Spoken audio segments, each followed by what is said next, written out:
Hello students, welcome to Study Center with Devrishi Bhardwaj. Today's math question for you is 64 power minus 1 upon 3 and the bracket 64 power 1 upon 3 minus 64 power 2 upon 3. आपको इसको एक तो ये question है, second question है हमारे पास 8 power 1 upon 3 multiply 16 power 1 upon 3 divide 32 power minus 1 upon 3. चलो इसका सेकंड पार्ट मैं आपको सॉल्व करके बताता हूँ, फर्स्ट पार्ट को आप खुद से करोगे. सेकंड पार्ट, ठीक है, सेकंड पार्ट है ये. इसको मैंने सबसे पहले यहाँ पर लिख लिया, ये सेकंड पार्ट हो गया है. ठीक है, अब कैसे सॉल्व करना है इसको देखो. 8 पावर 1 अपॉन 3 है, तो हमको क्या करना है, 8 को ऐसे बताना है कि ये किसकी पावर 3 हो सकता है. तो 8 जो होता है 2 की पावर 3 हो सकता है, ये हमने यहाँ पे लिख लिया. ठीक है, 8 को हमने 2 की पावर 3 लिख दिया और power 1 upon 3 as it is. फिर 16 पावर 1 अपॉन 3 है, तो क्या 16 को लिख सकते हैं हम? ऐसा नहीं लिख सकते, तो कोई बात नहीं, जो भी मैक्सिमम फैक्टर हो सकते हैं हम उसको वैसे ही लिख देते हैं. 2 की पावर 4 लिख सकते हैं, 16 को जो भी लिख सकते हैं फिर वही लिखेंगे. 2 की पावर 4 पावर 1 अपॉन 3. ठीक है, तो इसको ऐसे लिख दिया. 2 की पावर इसकी एक्चुअली में हम 4 अपॉन 3 बाद में लिख देंगे. 2 की पावर 4 अपॉन 3 लिख जाएगा. एग्जैक्ट तो नहीं कट हुआ, बट नहीं कट हुआ तो कोई बात नहीं. ऐसे ही 32 है, 32 को हम 1 अपॉन 3 की पावर है किसी की, नहीं बन रहा तो कोई बात नहीं. 2 की पावर 5 तो बनता है, 2 की पावर 5 लिख देते हैं. 2 की पावर 5 और पावर माइनस 1 अपॉन 3 ये है. ठीक है, अब सॉल्व करते हैं. देखो 2 की पावर ये कितना हो जाएगा, ये तो 3 से 3 कैंसिल हो जाएगा, 2 ही हो जाएगा. फिर ये है 2 की पावर ये कितना हो जाएगा, 4 अपॉन 3 हो जाएगा. ठीक है ना, 2 की पावर 4 मल्टीप्लाई 1 अपॉन 3, 2 की पावर 4 अपॉन 3. और ये जो नीचे है ये कितना हो जाएगा, 2 की पावर माइनस 5 अपॉन 3 हो जाएगा. तो माइनस 5 अपॉन 3.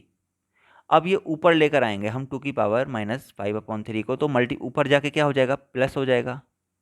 देखो 2 की पावर माइनस 5 अपॉन 3 है और यहाँ पे क्या 2 की पावर 4 अपॉन 3, तो माइनस की पावर ऊपर जाएगी तो प्लस हो जाएगी. ठीक है ना, तो 2 की पावर 4 अपॉन 3 तो पहले से ही था और मल्टीप्लाई 2 की पावर 5 अपॉन 3 और हो गया. ऐसे समझो, ऐसे समझो. 2 की पावर 4 अपॉन 3 तो यहाँ पर था और नीचे था हमारे पास 2 की पावर माइनस 5 अपॉन 3. ऊपर आएगा तो क्या हो जाएगा, 2 की पावर माइनस से प्लस हो गया 5 अपॉन 3 हो गया.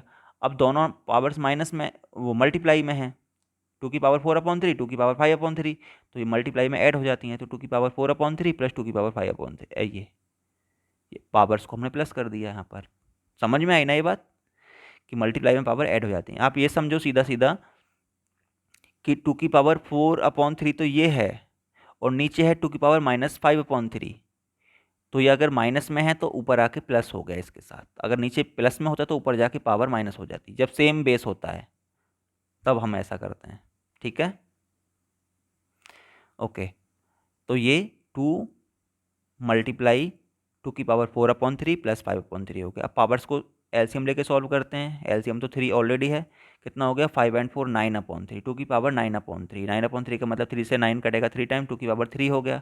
2 मल्टीप्लाई 2 की पावर 3, तो 2 मल्टीप्लाई 2 की पावर 3 कितना हो गया, 2 टू जा 4 टू जा 8, 8 और मल्टीप्लाई 2 16, तो 16 इसका आंसर आ गया. ठीक है, आई होप ये क्वेश्चन समझ में आ गया होगा.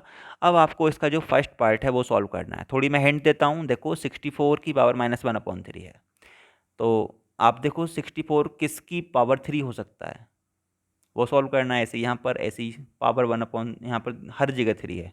तो सिंपल क्वेश्चन है बहुत. ठीक है ना, इसको सॉल्व करो और अपने आंसर को कमेंट करके कमेंट सेक्शन में लिखो. ठीक है, और वीडियो अच्छी लगी हो तो don't forget to like share and subscribe and thanks for watching.